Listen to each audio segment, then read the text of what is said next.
So there are some things that I've noticed about abusers with certain the way their abuse presents in relation to like their attachment style. And I do want to preface this by saying that not everybody with this attachment style is abusive. And that if you have these attachment styles, this type of abuse is a predetermined outcome.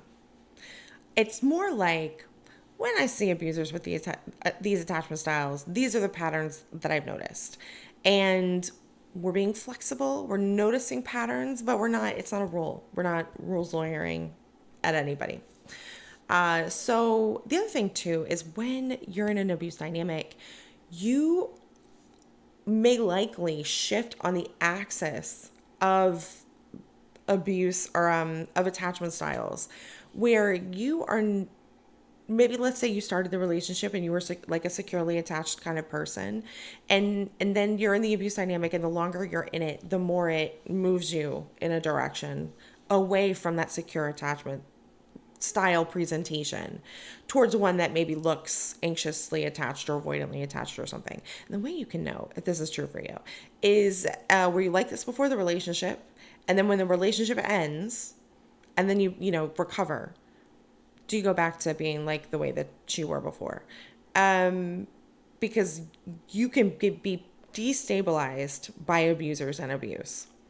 I personally think abusers and abuse can low key make you kind of like a crazy person. We're not our best selves. We're not our best selves. And so when we recognize this is what's happening, we need distance, right? We got to focus on safety. So anyway, broadly speaking, the attachment styles were identified or the theory was developed by two people, I'm not saying together, John Bowlby and Mary Ainsworth. And sort of where we have ended up with that is we've got like your secure attachment style, like I was loved, I felt secure as a child, to now go out in the world and I take that sense of I'm loved with me. So I have good self-esteem. I don't require anyone else to fix me or be my other half or pour love into me. There's this, it's, we can be interdependent without being overly dependent or overly independent. It's kind of a nice place to be. If you have an anxious attachment style and, if you have an anxious attachment style, maybe you weren't consistently loved. Well, I'm not going to get into that part. So if you have an anxious attachment style and you're an abuser, that need for someone to love you, to pour into you, to heal you, can make someone who feels entitled end up being hyper controlling. And they'll stand on their anxious feelings often to do it. Oh, my anxiety, like I need to know where you are because I get worried when I have no idea where you are, and you should tell me where you are, and like, what are you doing all day? And the thing is, you might think, oh, okay, yeah, I could put like an app on my phone so you have some like peace of mind. With an anxiously attached person, it's not enough. It's never enough. Doesn't matter. So if they have the thing, now they're looking at the app all the time. And then like, let's say you deviate from well, what's going on? What are they doing? What happens? What's going on here? Right? It's never enough. When we don't understand like the thought process, we can think, oh, if we just give them the information, then they'll feel comfortable and settle down. No. That's how it would work for you. It's not how it works for someone who's anxiously attached. If you have somebody who's, I just killed a mosquito. I feel like what's his face with the chopsticks? Oh my gosh. Okay. Anyway, sorry. So it's never enough, right? They always want more. And the thing too is like if you know anything about something like, let's say, OCD, obsessive compulsive disorder, a lot of the time, the therapy modalities are going to basically recommend to, like, let's say family members or to the person with OCD, hey, we know you've got the gremlin inside your brain that's saying if you don't do this, bad things will happen. However, the more you give into the gremlin, the more the gremlin takes over. So you can't do that. And it's very similar to the anxious attachment style person. The more you give them, the more the gremlin wants. So you have to go, oh, okay, that's what we're dealing with here. There's not enough I can do here to make you feel a certain way because I'm not responsible for your feelings, number one. And number two, it's you think you need this information to no longer feel anxious when in fact you feel anxious and are looking for reasons to feel anxious and the reasons move, right? So now we've just shifted to a different reason why you feel anxious. If someone is internally oriented towards anxiety or internally oriented towards criticism or internally oriented towards like wanting to be angry, you fixing whatever they think it is that makes them have those feelings does not make the feelings go away. Law of conservation of emotions. They are the way they are. And so they'll take in everything and run it through that filter. So they don't, it's not that they need information and now they're going to update their model. That's how they orient to the world. They would have to do some significant inner work to no longer do that. So when you have your anxious person who may be unintentionally abusive, but hyper controlling, and you get parents like this, hyper anxious parents that end up passing their anxiety onto their kids or are so controlling to their children because they are not responsible for their own emotions and they don't create a container with themselves to hold their distress. So they make other people responsible for it. All right. So now, if you have an avoidant attachment style, honestly, it's really interesting. Avoidants tend to end up in relationships with anxious people and not other avoidants, broadly speaking. So, or if you're dating an avoidant person, you may end up becoming an anxious person because, the avoidant attachment style is very, like, we've gone from over emotional dependence to absolutely rejecting any kind of emotional interdependence. So you might be like, well, we're in a relationship together. And if you're in a relationship, like, don't these relationshipy things happen? And the avoidant's going to be like, no, why are you trying to make me do this? I don't want to do this. So it can be, I'm laughing, but it can be extremely traumatizing to be in a relationship with someone that you're like, well, shouldn't you love me? Like, I don't understand. Yeah. So we have to recognize if we're in a relationship dynamic with somebody who's not capable, not interested in, showing up and being emotionally available and present. Oh, okay. I should leave. Now, and the thing is they like the security of having somebody there, especially someone who's pouring unearned intimacy onto them. But they don't want to feel like they are beholden to you in any way, shape, or form. You're essentially supposed to be the most independent person to ever independent in a relationship, but also you're supposed to be very relationshipy at them. And so this is when these underlying, I don't want to say needs because that's not a need, but when these underlying emotional desires are the undertow of the relationship.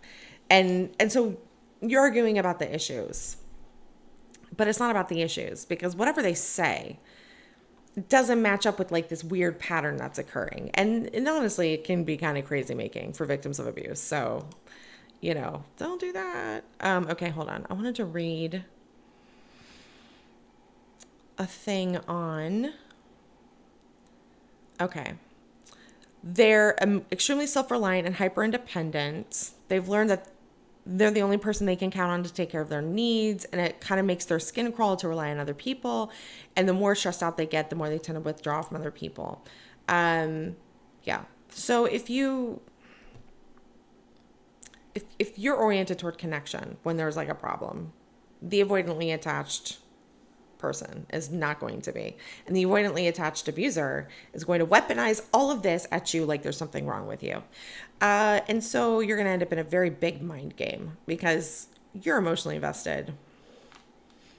And they are to the point where they like having you in the relationship dynamic, but not to the point where they actually want to express like emotional feelings. And so over time, I find that this is like a subtle, this very subtle kind of abuse can be so destabilizing for people. And again, we don't want to force anyone to be any way that they are not. So when you recognize, oh, this is happening, let's not do that. Let's not do that. Okay. So the broadly speaking, the fourth attachment style is like a disorganized attachment style or an anxious avoidant attachment style. You know, it's really where you get that push pull. You may have been love bombed into the dynamic, you know, and now they're pushing you away because they can't stand having you be I don't want to say loving. They want to know that you're there, but also they want distance from you because it doesn't feel safe to be loved.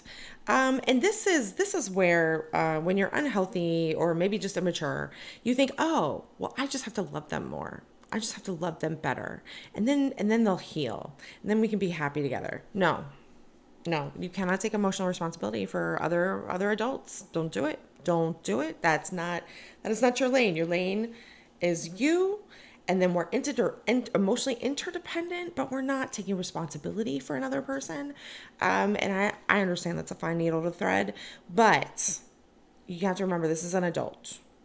Is if you presuppose the outcome that you should be together, then you're going to tolerate a lot of nonsense because you think, oh, once I get past this nonsense, we're going to have the most amazing relationship. You got to care about the relationship now. How is it now? How is it in the past? How is it now? Hoping for a future will keep you stuck in a toxic relationship dynamic. And, you know, the push pull, honestly, speaking of something that'll make you crazy. Oh, I love you. Please be with me. So passionate, so, you know, intimate, intense, whatever. Oh, now you're here. Leave me alone. That's very confusing. So I would say I would say most of the descriptions I've been giving have been unintentional abusers. Again, when I say unintentional and intentional, I mean, are we being self-aware that we're being abusive? Some abusers are very aware of what they're doing. And some abusers are not. And so a lot of the time I'm describing the unintentional because I feel like that's the missing piece in so many abuse resources. Your intentional abuser, your master calculating Machiavellian mustache twisting villain abuser. Um, that's when I feel like abuse resources were just coming out, they were describing that kind of person, kind of like high psychopathy, knows how to present themselves, seems like the best person, very sabotaging, but it's subtle. You can identify it. And exerting control over you from a position of superiority, etc., etc. The the definition of abuse that I personally came up with, because most of the definitions that I was seeing were very behavior based. And I was like, well, that doesn't identify the underlying pattern. So I like abuse is when one person powers over another person at their expense for the abuser's own benefit. And actually, the UN has a definition of abuse that actually is even better than mine. And that's unusual because usually I like mine the most. Hold on. UN. Okay, here we go. This is from their website. What is domestic abuse? So it's un.org/en/coronavirus/what is domestic abuse. Domestic abuse, also called domestic violence or intimate partner violence, can be defined as a pattern of behavior in any relationship that is used to gain or maintain power and control over an intimate partner. Abuse is physical, sexual, emotional, economic, or psychological actions or threats of actions that influence another person. This includes any behaviors that frighten, intimidate, terrorize, manipulate, hurt, humiliate, blame, injure, or wound someone. Domestic abuse can happen to anyone of any race, age, sexual orientation, religion, or gender. It can occur within a range of relationships, including couples who are married, living together, or dating. Domestic violence affects people of all socioeconomic backgrounds and education levels. Victims of abuse may also include a child, a relative, or any other household member. I mean, essentially, it's talking about coercion, things that create entrapment for the victim. Because the abuse is slow until it's fast. It starts off slow. There's a little thing that happens, and you're like, well, that was weird, but that was probably nothing. Because when you look at the past, you have normalcy bias. Nothing like that has occurred yet. So surely it will not continue. This is just an aberration, and we're going to get back to the baseline. But really, the correct pattern is an escalation pattern. And the escalation pattern happens slowly, but with increasing intensity and frequency until it starts to happen faster. And then you get like a runaway train effect. And so that's why so often, victims of abuse are going, if you're outside the dynamic, you go, oh my gosh, this is the pattern and it's happening. You're in danger. But when you're inside, it doesn't seem like what it is until you're already in a position where you can't move, because they escalate as they gain more control, as you give them more access to your life, as you're on leases or sharing bank accounts, or maybe you've become a stay-at-home parent because like now there's a child in the mix. So sometimes people don't feel comfortable to be abusive until those things occur, and it could be because they feel entitled. Well, oh, now I feel entitled, and I'm going to do what I want.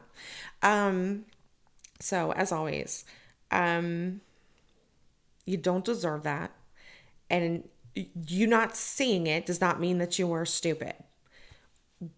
Almost every victim of abuse is sitting there going, how did I miss this? That is a part of the abuse dynamic. Anyway, I hope this makes sense. And I'll talk to you next time.